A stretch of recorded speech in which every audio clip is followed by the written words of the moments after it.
देखिए अशोक भाई, तलाक होने के बाद औरत को 4 महीने के बाद शादी कर लेना चाहिए। ये 4 महीने 10 दिन इस्लाम ने ऐसे ही नहीं दिया, एक सिस्टम है इस्लाम का। धर्म का क्या मामला अगर इस्लाम को नुकसान पहुंचाने के लिए कोई अगर फैसला दे रहा है तो चाहे वो कोई भी हो। अब आप दो तरफा बात कर, आपको लग रहा है सुप्रीम कोर्ट ने कहा इस्लाम को मैंने ये नहीं कहा, जो लोग खुश हो रहे हैं। मैं पूछ रहा हूँ भारतीय जनता पार्टी सबरा माला पे क्या कर रही है? 40 साल से जिसकी बीवी घर के अंदर नहीं है वो क्या करेंगे?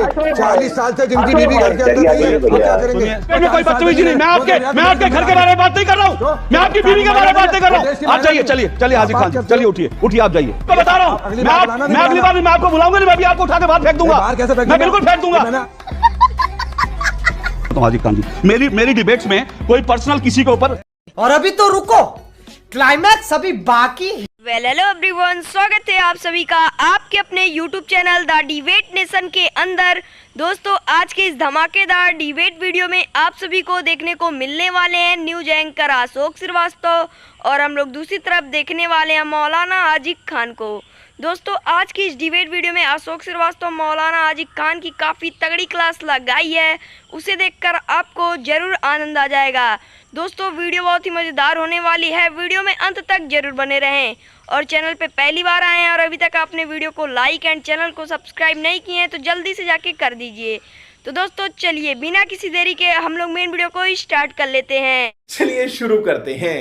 हाजी खान, इस फैसले को कैसे देखते हैं? देखिए अशोक भाई, सुप्रीम कोर्ट का जो फैसला आया है आर्टिकल 125 का, उसमें हिंदुस्तान की सारे मज़हब के सारे लोगों की, सारी महिलाओं के लिए वो फैसला है, खाली मुसलमानों के लिए नहीं। बात यह है कि मुस्लिम महिला जो है उसका 4 महीने 10 दिन की इद्दत होती है, 4 महीने की इद्दत होती है, उसको उनको मुआवजा दिया जाता था। लेकिन सुप्रीम कोर्ट ने एक फैसला किया कि मुसलमान महिलाओं को भी जब तक वो शादी नहीं करेंगे, आज लोगों को जानकारी है, आज के धारा को 144 भी कर दिया गया, इसको बड़ा चेंज भी किया गया। बात ये है कि अगर किसी सरकार के कोर्ट ने फैसला किया है, उसमें अगर किसी महिला को फ़ायदा हो रहा है, उसमें मेरी बहन को भी होगा, मेरी बेटी को भी होगा, मेरी बीवी को भी होगा। अगर इस तरह की कोई हरकत, तलाक के बारे में ज़्यादातर लोग जानते नहीं हैं, न तलाक देने वाला जानता अशोक भाई, न तलाक लेने वाली जानती। तलाक का एक सिस्टम है, अल्लाह ताला ने कुरान में हुक्म दिया है कि तलाक मेरा हुक्म है, लेकिन मेरा सबसे नापसंदीदा अमल है, इस्लाम का सबसे नापसंदीदा अमल है कि आप तलाक ना दो, सब्र करो, उस औरत के साथ मामलात करो। ये इसमें तलाक होने में तमाम बच्चों की ज़िंदगियाँ तबाह हो जाती हैं, किसी के 2 बच्चे हैं, किसी के 3 बच्चे हैं, किसी के 1 बच्चा। ये जो आप कह रहे हैं ये बात ठीक है, लेकिन तलाक एक समस्या के रूप में आया। मैं वो जो सारी बातें आप कह रहे हैं, मैं मानता हूँ कि तलाक एक आखिरी के रूप में ये कहा गया कि भाई एक आखिरी रास्ता है, वो सारी चीज़ें ठीक है। लेकिन फिलहाल जो है ये है कि अगर जब तलाक हो जाता है तो उसके बाद क्या रास्ता हो सकता है? सुप्रीम कोर्ट ने एक रास्ता दिखाया है, एक रास्ता हुआ है जिस एक आपने कहा कि इद्दत के समय 4 महीने 10 दिन का जो है एक वो व्यवस्था थी। तो आपके हिसाब से सुप्रीम कोर्ट का आज का फैसला सही है, जो व्यवस्था थी वो? देखिए अशोक भाई, तलाक होने के बाद औरत को 4 महीने के बाद शादी कर लेना चाहिए। ये 4 महीने 10 दिन इस्लाम ने ऐसे ही नहीं दिया, एक सिस्टम है इस्लाम का कि औरत को तनहा नहीं रहना चाहिए, ना बाप पर बोझ बनना चाहिए, ना अपने ससुराल के लोगों पे बोझ बनना चाहिए, ना ही शौहर पे बोझ बनना चाहिए। फैसला तो महिला करेगी ना, वो 4 महीने बाद शादी करेगी नहीं करेगी। सरकार, सुप्रीम कोर्ट का आदेश तो आ गया और उस आदेश का पालन करना पड़ेगा देश के लोगों को। सरकार जो आदेश देती है, सुप्रीम कोर्ट जो आदेश करना पड़ता है। इस्लाम ने तो कहा है कि जिस मुल्क में रहो उस मुल्क की संविधान को मानो, इसलिए ये बात इसलिए कही जा रही है कि सबरीमाला में सुप्रीम कोर्ट का फैसला माना नहीं गया अशोक भाई, आज तक महिलाएं दाखिल नहीं हुई। ऐसे ही मुसलमानों को आपने फैसला कर दिया, अब उनकी जिम्मेदारी बनती है उन औरतों की जिनके ऊपर जिनको तलाक है, जो अपने वालिदैन के पास बैठी है, कि वो कोर्ट जाए। और वो कह रहे हैं कि अगर जो महिलाएं पर्सनल कोर्ट जाना चाहती है वहाँ फैसला करा लें, जो कोर्ट में आना चाहते हैं वो कोर्ट में फैसला करा लें। उसमें ना तो किसी हिंदुस्तानी ने अब तक कोई बयान दिया सुप्रीम कोर्ट के खिलाफ, कोई बयान उसके फैसले पर। सुप्रीम कोर्ट हमारा सबसे बड़ा संवैधानिक कोर्ट है, उसकी फैसले को मानने को तैयार है हिंदुस्तान। लेकिन सर, किसी पर ज़बरदस्ती दीन में, मैं एक बात बहुत कई जगह कह चुका हूँ कि रावण ने राम के धर्म की मुखालफत की, तबाह हुआ। कृष्ण के धर्म की कंस ने मुखालफत की, कृष्ण तबाह हुआ। मूसा अलैहिस्सलाम के धर्म की फ़िरौन ने मुखालफत की, फ़िरौन तबाह हुआ।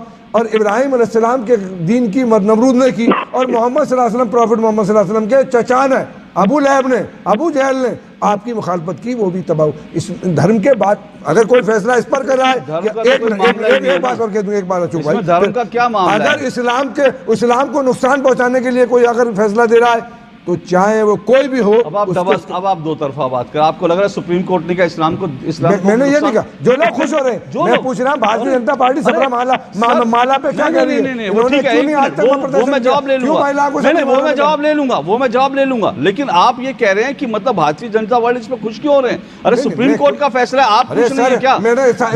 क्या फायदा है? हमारी बहन को फायदा नुकसान क्या होता है? मैं भी सुनिए, मैं मुसलमान नहीं हूँ, मैं भी खुश हूँ, क्योंकि मुझे लगता है शाहबानो, क्योंकि सुनिए ना, मैं इसलिए मैं भी खुश हूं क्योंकि मुझे लगता है 40 साल पहले उस शाहबानो के साथ जो है नाइंसाफी हुई थी, कम से कम अब कोई और शाहबानो नहीं होगी, उसमें क्या बात है? खुश कोई भी हो सकता है, सुप्रीम कोर्ट का अच्छा फैसला, कोई भी खुश हो सकता है। बलात्कार पे कानून बनाया, फांसी दे देंगे, कितने लोगों को फांसी हो गई? 3000 बलात्कार पर डे हो रहे हैं। एक मिनट, अब आप सर हाफिज जी, अब आप इस मामले को कंफ्यूज कर रहे हैं। कानून आया, लागू हुआ, कितना नहीं हुआ, कितनों को फांसी मिली, दैट्स अ डिफरेंट स्टोरी। एक मिनट, वो बिल्कुल अलग स्टोरी है कि भाई कानून कितना लागू हुआ, कितनी महिलाएं जाती हैं कोर्ट से जो है अपना गुजारा बत्ता लेने, कितनी, वो एक अलग कहानी है। लेकिन मैं ये कह रहा हूं कि मैं भी खुश हूं भाई, तो इसका मतलब है थोड़ी है कि अल्लाह ताला मेरे को भी खत्म कर देंगे क्योंकि मैं खुश हो गया तो मैं आपके धर्म के खिलाफ हो गया। मैं सुप्रीम नहीं, एक मिनट नहीं, इसको पॉलिटिकल, एक मिनट नहीं, हाजिक जी, सुनिए, एक मिनट हाजिक जी, सुप्रीम कोर्ट के फैसले पर मुझे लगता है अगर किसी के साथ इंसाफ होता है तो जो भी इंसाफ पसंद लोग हैं सबको खुश होना चाहिए, किसी धर्म के खिलाफ नहीं है। आप इसे किसी धर्म का रंग मत दीजिए। ये बड़ी अच्छी बात कही आप। फिर भी ये सवाल उठा है, इसलिए पूछ लेता हूं, भाई आप लोग क्यों खुश हो रहे हैं इस फैसले पर? बीजेपी आप नहीं खुश हैं क्या? मतलब मैंने तो ताल ठोक के, मैंने तो 2 टूक कहा, मैं बहुत खुश हूँ इस फैसले से। नहीं तो मतलब ये पूरे देशवासी खुश है, पूरी दुनिया खुश है? मतलब मुझे समझ में नहीं आता है क्योंकि ये जो सिलेक्टिविटी होती है कुछ लोगों की कि सुप्रीम कोर्ट का निर्णय हमें पसंद आएगा तो सुप्रीम कोर्ट अच्छा है, चुनाव अगर हम जीत जाएंगे तो चुनाव आयोग अच्छा है, संविधान में जहां फॉलो करना होगा वहां संविधान खराब हो जाता है। तो सिलेक्टिविटी ये मूल जड़ है, ये मूल समस्या है कि कुछ लोग हमारे देश में सिलेक्टिव अम्नीशिया से ग्रसित हैं। सुप्रीम कोर्ट की जो भूमिका है, आप ट्रिपल तलाक देखिए 2017 में, उसके पहले शाहबानो देखिए, आज का निर्णय देखिए, लगातार निरंतरता से सुप्रीम कोर्ट ने हमेशा इस देश में प्रगति के स्तंभ को न सिर्फ गाड़ा है बल्कि मजबूत करने का काम किया है। लेकिन उसके बावजूद कुछ लोग ऐसे हैं, और मैं आज अपने भाइयों की बातों को सुन रहा था कि कांग्रेस पार्टी के नेता जब कहते हैं कि देश के संस्थापकों पे पहला मुसलमानों का है तो उसको तुष्टिकरण नहीं मानते। आप उसको तुष्टिकरण नहीं मानते कि जब कुछ मौलवी मौलानाओं के दबाव में, रेडिकल फंडामेंटलिस्ट फोर्सेस के दबाव में राजीव गांधी जी की सरकार शाहबानो जैसे प्रगतिशील वर्डिक्ट को उलटने का पाप करती है। सही जवाब, रुकिए, आऊंगा आपके पास, उनकी बात पूरी हो जाए, आऊंगा आपके पास, निगत अब्बास आपके पास भी आऊंगा, उनकी बात पूरी हो जाए। सैयद जी, इस देश में संविधान है, शरिया नहीं है, थोड़ा सुनने का धैर्य रखिए, सुनने का धीरज रखिए, सुनने की आदत डाल लीजिए, सिर्फ सुनाने से नहीं होता है, सुनना भी पड़ता है आपको। लेकिन एक बात बार बार उठ रही है, मैं एक काउंटर ले लूं, एक बात बार बार उठ रही है कि भाई कौन से मामले को लेकर आपने उठाया, कौन से मामले को लेकर? हाँ, शबरीमाला को लेकर। जी, शबरीमाला मामले को लेकर बार बार उठते कि शबरीमाला पर भी तो सुप्रीम कोर्ट ने फैसला सुनाया था। देखो, सुप्रीम कोर्ट का हमने विरोध किया है क्या? सुप्रीम कोर्ट का फैसला का स्वागत किया है। नहीं भाई, इसमें भारतीय जनता पार्टी, देखिए ऐसा है हार्दिक साहब कि भारतीय जनता पार्टी, कांग्रेस से सुप्रीम कोर्ट किसी एक पॉलिटिकल पार्टी से लागू नहीं होती है, सुप्रीम कोर्ट किसी एक वर्ग से लागू नहीं होती है। सुप्रीम कोर्ट का निर्णय पूरे देश में लागू होता है। और आप कहते हैं सुप्रीम कोर्ट का निर्णय आपको स्वीकार नहीं, तो कहाँ जाइएगा? आईसीजे जाइएगा। भारतीय जनता पार्टी को यह अधिकार है कि सुप्रीम कोर्ट के फैसले को यूं कहे कि हमने किया। आपसे ये पूछ रहा हूं, जवाब दीजिए। 40 साल से जिसकी बीवी घर के अंदर नहीं है वो क्या करेंगे? 40 साल से जिनकी बीवी घर के अंदर नहीं है वो क्या करेंगे? सुनिए हाजिक खान, मैं 1 मिनट रुकिए, मैं हाजिक खान 1 मिनट, मैं आपको नहीं Hazik Khan 1 minute, Hazik Khan 1 minute, Hazik Khan 1 minute, Hazik Khan 1 minute, Hazik Khan, मेरे डिबेट में कोई बदतमीजी नहीं, मेरी डिबेट में कोई बदतमीजी नहीं। हाजिक खान सुनिए, हाजिक खान, मैं अभी आपको अभी आपको डिबेट से बाहर जाने के लिए कह दूंगा। मैं आपको पहले भी कह चुका हूं, अभी आपको मेरी डिबेट में कोई बदतमीजी नहीं, मेरी डिबेट में कोई बदतमीजी नहीं, मेरी डिबेट में कोई बदतमीजी नहीं। मैं आपके घर के बारे में बात नहीं कर रहा हूं, मैं आपकी बीवी के बारे में बात नहीं कर रहा हूं। आप जाइए, चलिए हाजिर खान जी, चलिए उठिए आप जाइए, हाजिर खान जी उठिए जाइए। अगर बदतमीजी करनी है हाजिर खान, अगर बदतमीजी करनी है, अगर बदतमीजी करनी है, अगर बदतमीजी करनी है तो आप मेरे डिबेट से निकल जाइए तुरंत। मैं आपको बता रहा हूं, मैं अगली बार मैं आपको बुलाऊंगा नहीं, मैं भी आपको उठा के बाहर फेंक दूंगा, मैं बिल्कुल फेंक दूंगा। मेरी डिबेट में बदतमीजी मत कीजिए, बदतमीजी मत कीजिए मेरी डिबेट में, मेरी डिबेट में बदतमीजी मत कीजिए हाजिर खान, मेरी डिबेट में बदतमीजी मत कीजिए, कोई बदतमीजी मत कीजिए मेरी डिबेट में। मैं पहले भी बोल चुका हूं, मेरी डिबेट में कोई बदतमीजी नहीं।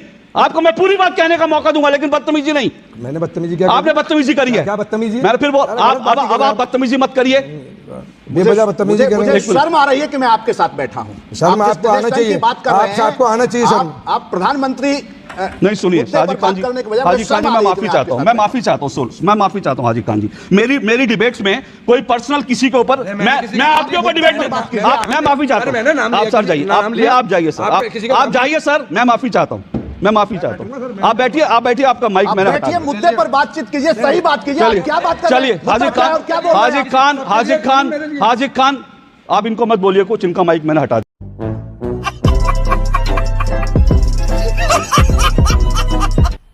मजा आया। दोस्तों वीडियो में अंत तक बने रहने के लिए आपका धन्यवाद। तो दोस्तों आई होप आप लोगों को यह डिबेट वीडियो पसंद आया हो। अगर पसंद आया हो तो आप हमारे वीडियो को लाइक एंड चैनल को सब्सक्राइब जरूर कर दें। और दोस्तों आपकी इस डिबेट वीडियो में जो भी राय है कमेंट में जरूर बताएं। तो दोस्तों मिलते हैं नेक्स्ट वीडियो में किसी और नई टॉपिक के साथ, तब तक के लिए राधे राधे। खत्म, bye bye, tata, goodbye, गया।